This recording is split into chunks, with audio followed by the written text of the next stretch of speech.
You gotta think about it. Think about it. Hey guys, I hope you're all doing well.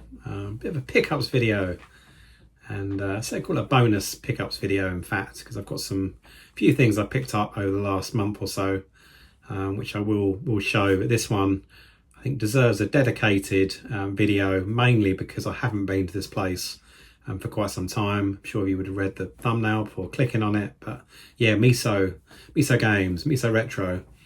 And yeah, it's not very far from me, but I've been a bad boy and I haven't visited it for quite some time. And in the time that I have visited it, between then and now, they've moved premises. They're still where they were in terms of their Barleylands in Essex, and I'll put some details in the description.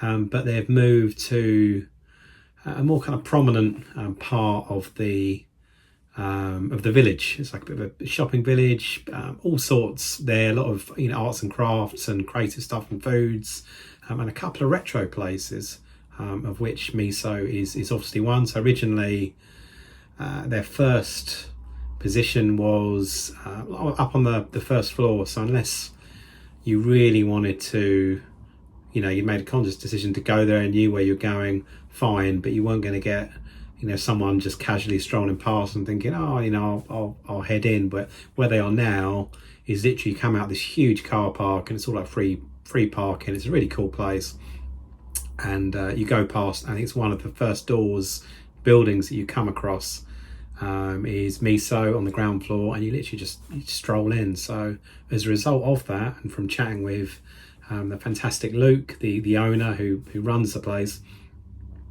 he is seeing a lot more footfall, a lot more people going in. He's seeing a lot more, obviously, sales, but equally a lot of more trade-ins. And he was saying on certain days where historically they might not get anyone or very few people going in, now it's there's all sorts going on. So great for him. He's obviously hopefully making a bit more money, a bit more favourable on his bottom line.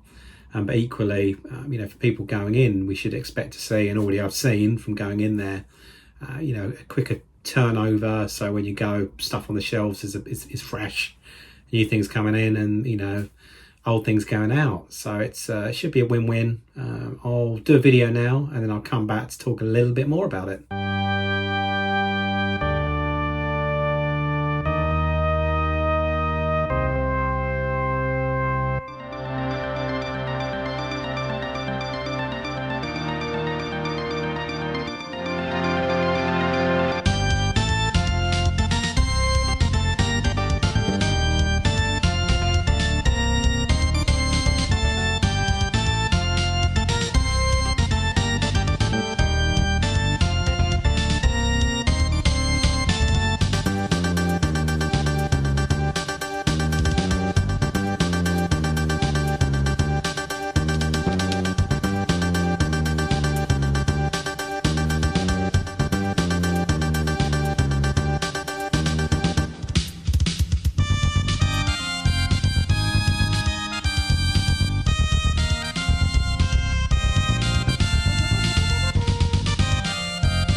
So hopefully you enjoyed that very quick tour. It's quite busy, which is fantastic. So I didn't want to stick the camera in people's faces, so I kind of casually went round, and hopefully once I pulled all the footage together, you would have seen pretty much a 360 of the shop itself. But yeah, far bigger than the shop before. It's got as well as more square footage for nice retro. So even sounds a bit random, even like taller ceiling, so some of the shelving seems to go up a little bit higher. He's got space at the top as well, a bit of a border, so he was thinking of maybe whacking some posters up and some other things. Short ass like me, if he was to put more games and things up there, I wouldn't be able to reach. But yeah, it's looking all the better for what he's done. There's a really nice display when you come in, which on one side is the PlayStation wall, predominantly PS1 games. I think there might be some Dreamcast in there as well on one side, and then on the reverse side magazines and books. And because it's front facing, I think this stand originally, I think he said it was bought from like a card shop, maybe an independent card shop. It's just the perfect kind of dimensions for get magazines, but also having some really nice for the PS1 games front facing views on that artwork. And I'm not not massively into my PS1 as a kind of bit of a console, apart from playing a few games courtesy of a mate and going around his. I was a bit of an N64 doofus, so I haven't got the nostalgia. We got a not the powered up, like the PS1 as it was called, the PSONE even, if I can bloody spell. So the slightly slicker looking unit with the built-in screen, which my son mainly uses. But yeah, I've got a couple of games, but not lots for it. But this thing alone was just a display of everything, probably enough to get me back into it, which was cool.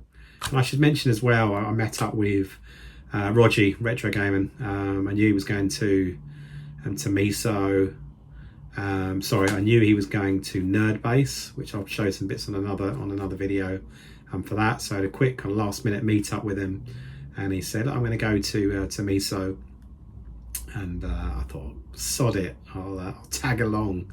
So that's what I did. But yeah, it looks really, really impressive. Lots more stuff out on display that before, I'm sure it was things that were in a bit of a lock-up or cupboards, or away from the shoppers and people like me. But now I think he was saying most stuff is out there to be looked at. So I had a good look of stuff, and it would have been rude not to. And it's in a nice Miso retro bag as well, which is super cool. I don't think I'm going to tackle it in any order, but we're just going to go through stuff, and it's going to make a bloody racket if I keep holding that. So in no particular order. Damn, I thought this was cool. I had to grab this one. So you probably remember there's an example of one there, but like the Tiger handheld, very, very like simple games. I've got like a couple hanging around. I've got like a Double Dragon one. I've got like a Lion King one. In fact, it was my sister's growing up. When we were sorting through my mum and dad's loft, she found it and said, oh, you better have it. But it's very simply just a magnifying accessory.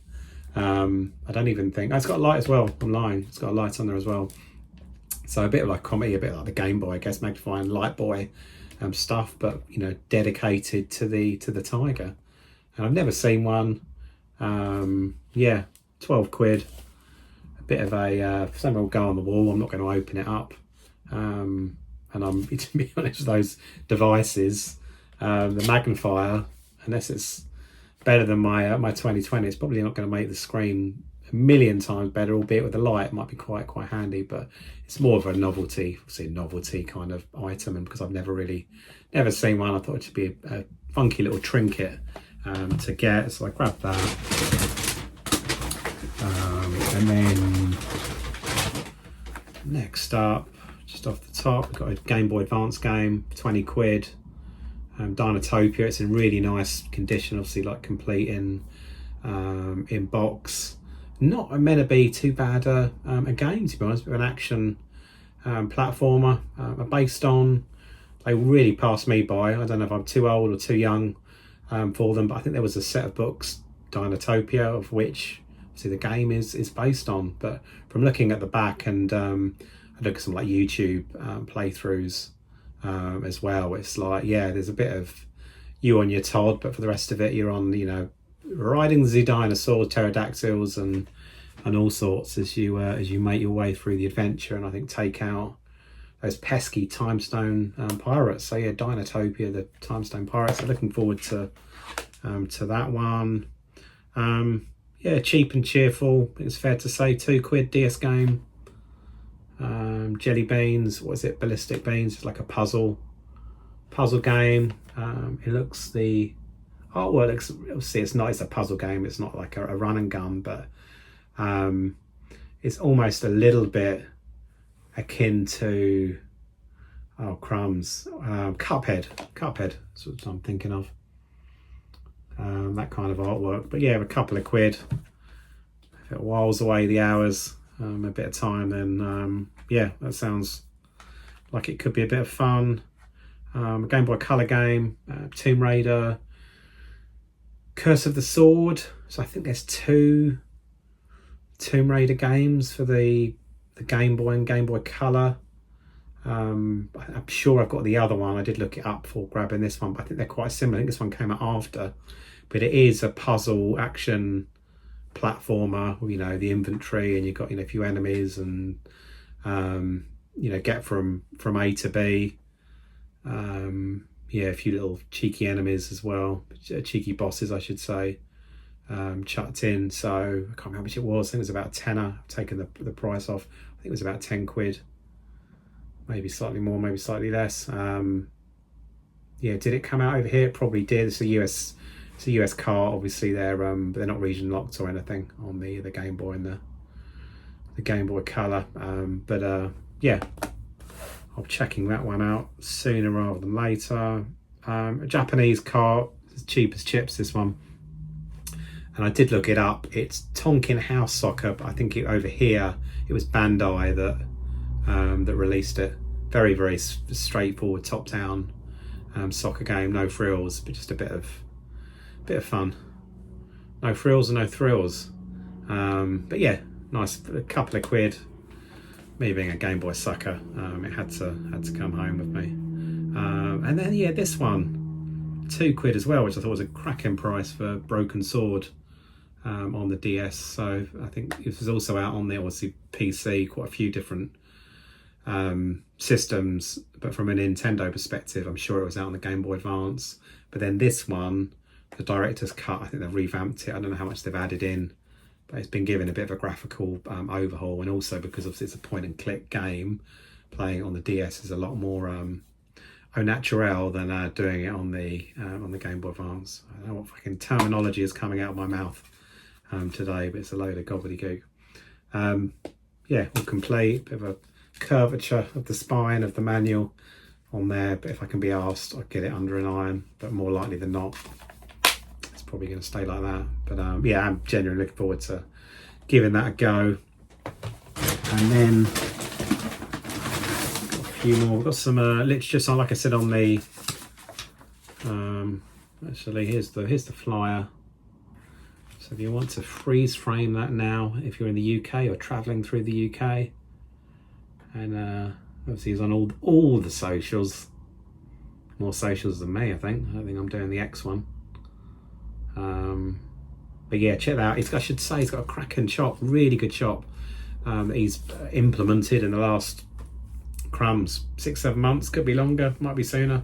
My memory is an effing time warped sieve at the moment. But we were talking about different, sounds really random, isn't it? Different websites, different tools that are used, and he looked at a few. There was GoDaddy and another one, but then he settled on Shopify. But I've had a look at it, and bought some stuff off there, even though it's a bit lazy, isn't it? Only just down the bloody road. But I was travelling for work. I used that lame excuse, saw something I wanted, and it came through super pronto. And he's always deals on the go. You know, get something free, or discounts on this, that, and the other. So it's well worth checking out. Again, I think the URL's at the bottom of there. Worth looking at that. But yeah, me and Roger were talking about it. It's one of the more straightforward websites to navigate if you're looking for stuff. Some of the others are fairly challenging to do a lot of back and forth, and it's not always that straightforward. And there was even some hints and tips that he gave us when we were chatting about the aforementioned or pre-mentioned website, and he might even, I said, on socials, he might even do a little tutorial on how to get to the good stuff and show some of the most recent stuff that's been traded in and is therefore now on the site. But it's pretty cool, and it's nice. It ties together with you go in there, you buy something, and then sooner rather than later he quickly whips off the website, so things are nicely in sync as we like. And a couple of magazines. So this one, I'm getting into my specky. I'm kind of done with my specky games in terms of the the physical cassettes and a couple of +3 discs, but more games I'm just like interested to play, didn't have back in the day, don't want to buy. So I'm just emulating them. I'm not going to mince my words. I'm just down finding the blooming ROMs, but as a good source of games to see what else I may need. I did a post a while ago and people commented on that, but then I'm going to validate some of that feedback through this special edition Retro Gamer 40 years of the ZX Spectrum, which has a ton of games already. I've started to go through and hunt down those ROMs, those Z80 files and whatnot, tap files and all things. So doing that.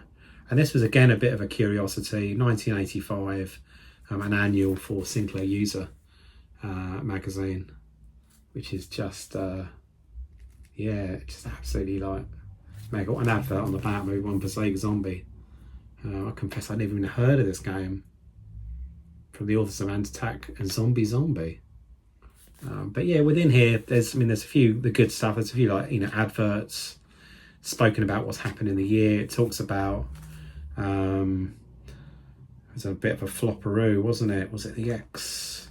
It was like the XL, trying to find a picture of it, like a computer that Clive and the Sinclair gang brought out, really to try and compete with PCs, personal computers, as they stood, but obviously really pushing it to say this is far cheaper than anything. It's going to be a bit of a black and white, bit of a crap picture of it there, but the timing of the release was all a bit horrendous. I think it took him a while to pull stuff together, and then I think I had a little read this already, the operating system that was destined for the QL, there wasn't enough memory on it, so they then had to add, by using one of the ports, some extra like RAM or whatever, some funky memory on the back. And then some people received their devices, but they didn't have the EEPROM, like the memory thing, so they had to run off a different operating system. And then a lot of people up front, obviously the journalists, wanting to like review it, and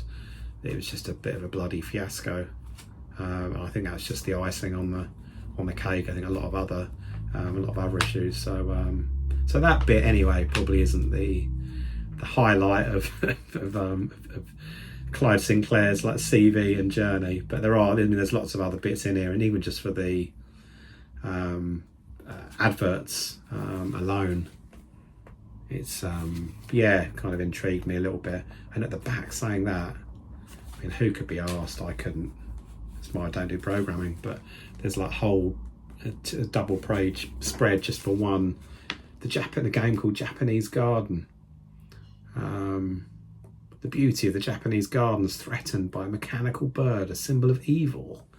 You must deprive the bird of its weapon and defeat it in order to save the island. So you've got to put that code in, and then it's probably a bit of a higgledy-piggledy game. But no, fuck that. It goes on to, it's not just 2 pages. Jeez, it goes on and on. And then I thought it was like a dog biscuit. The next one, is that Bonio? Sounds a bit 18 plus, or a dog biscuit, like I say. So that's pretty cool. Some random stuff. And then you've got like, I think this is just pretty much all the game releases, who the software company was, and then the score out of 10. So out of 10, I can't see any 10s, see 9s, it might be scores out 9. Who knows? Anyway, I'm waffling too much about that one.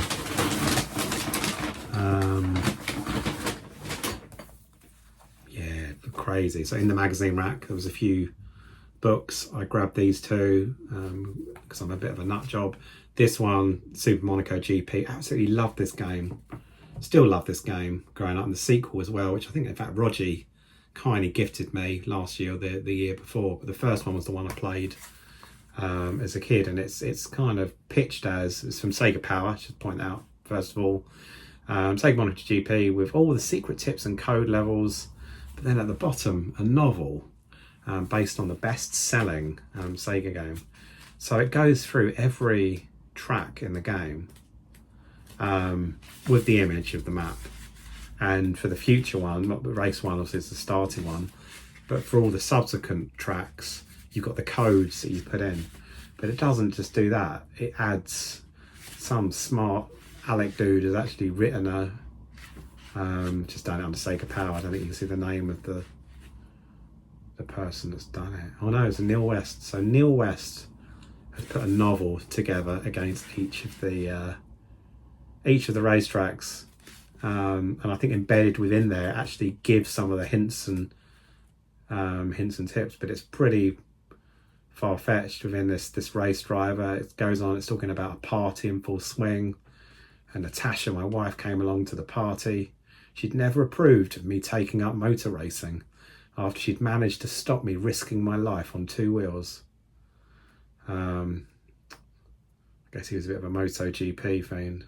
The party was, it doesn't describe the party. We left early. I wanted to get some sleep before the long drive to Hungary. Race 4, Hungary. Epic stuff. And then this one, so Sega Pro Master Volume 3, covers 3 games: Castle of Illusion, Desert Strike, Golden Axe, all the Mega Drive versions. Saying that's Pro Master, is it? I'm sure it's Mega Drive.